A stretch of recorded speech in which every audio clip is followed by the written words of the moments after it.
আগে মারা গেছে, লাশ আইছে না। 3 দিন আগে মারা গেছে। লাশ কবে আসবো তাও আমি জানি না। তোর সুদের চাপ, আমার ঘরে এক মুঠ খাবার নাই, কিচ্ছু নাই। 3 দিন আগে বাবার মৃত্যু, লাশ কবে ফিরবে অনিশ্চিত।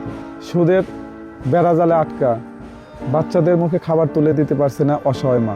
আমার আব্বা বাড়ি বেসে বিদেশ গেছে, আবার ঋণ করেও গেছে, সুদের টাকা মেলা মানুষ সে কাছে ঋণ করে গেছে। আমার বাবা বেঁচে নাই, 3 দিন আগে মারা গেছে। লাশ কবে আসবো আমরা এখনো জানতে পারি নাই। আপনারা যদি আমাদের পাশে থাকেন, আমরা হয়তো বাইসা থাকার পথ দেখুন। সুদের টাকার জন্য এসে হয়ে করে আমার বাবার লাশ কবে আসে আমরা নিজেরাও জানি না। সুস্থ হয়ে গেছে 6 লাখ টাকা, ও এখনো সুদের ভারি তুলে আনছে।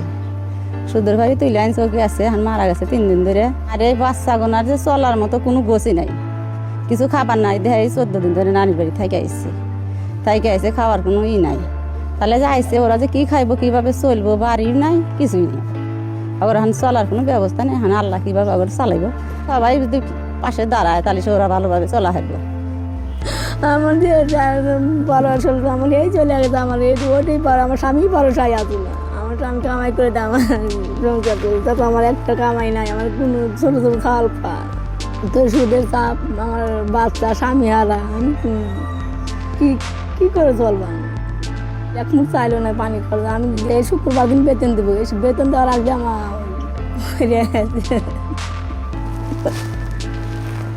পাশে দাঁড়া, আমার এই ছোটো ছোটো বাচ্চা লিয়া আমি কেমন করে বাঁচবো? আপনারা দাঁড়ালে আমি টুকা বেঁচে গেছে, আরও মেলা টাকা পয়সা ঋণ পিন হয়ে গেছে। চলার মতন কোনো ব্যবস্থা নেই, খাওয়া খুব কষ্ট, কামাই তো হেঁকে নাই। বাচ্চা কাচ্চা খুব না বললো সহযোগিতা করেন একটু, গরু গাছুর দিয়ে টিয়া। 3 দিন আগে মালয়েশিয়া মারা গেছে, বলতে তো কিছু নেই তাতে। যদি সবাই যদি পরিবারের পাশে সবাই যদি কিছু কিছু সাহায্য সহযোগিতা করে, তাহলে ছেলেগুলা বাঁচার একটা আশা রাখে আর কি। আজকে আমরা আছি সিরাজগঞ্জ জেলা বেলকুচি উপজেলা দৌলতপুর ইউনিয়নে দৌলতপুর দক্ষিণ পাড়া। যে পরিবারটাকে দেখতে পাচ্ছেন, 3 ছেলে মেয়েকে ও স্ত্রীকে রেখে গত 2.5 বছর আগে বাড়ি বিক্রি করে ও লাভের পর সুদের টাকা নিয়ে রমজান আলী মালয়েশিয়াতে পাড়ি দিয়েছিল একটু ভালোভাবে সংসার চালানোর জন্য। কিন্তু অবৈধভাবে যাওয়ার কারণে সে বৈধতা কাগজপাতি করতে পারে নাই। গত 3 দিন আগে দুর্ঘটনায় মারা যায়। লাশ কবে ফিরবে পরিবারও জানে না। স্বামী হারানো শোক, অন্যদিকে যারা সুদের টাকা পাবে তাদের চাপ, বাড়িও নেই, এক মুঠো খাবারের চাল পর্যন্ত নেই।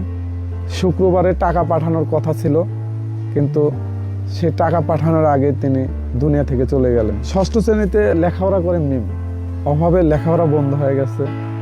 এবং নূর নবী হোসেন 3য় শ্রেণীতে লেখাপড়া করে।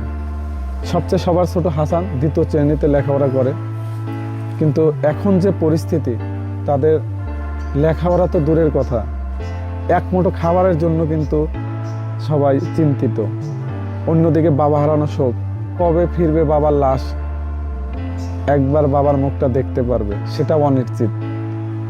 তা আমরা দেশ এবং দেশের বাইরে যে সকল মানবিক ভাই বোন আছেন, যদি এই পরিবারের পাশে দাঁড়ায়, একটা গরু, জরুরি খাদ্য সামগ্রী, পাশাপাশি যদি একটা মাসিক টাকার ব্যবস্থা করা যায়, হয়তো একটু হলে বেঁচে থাকার স্বপ্ন দেখবে।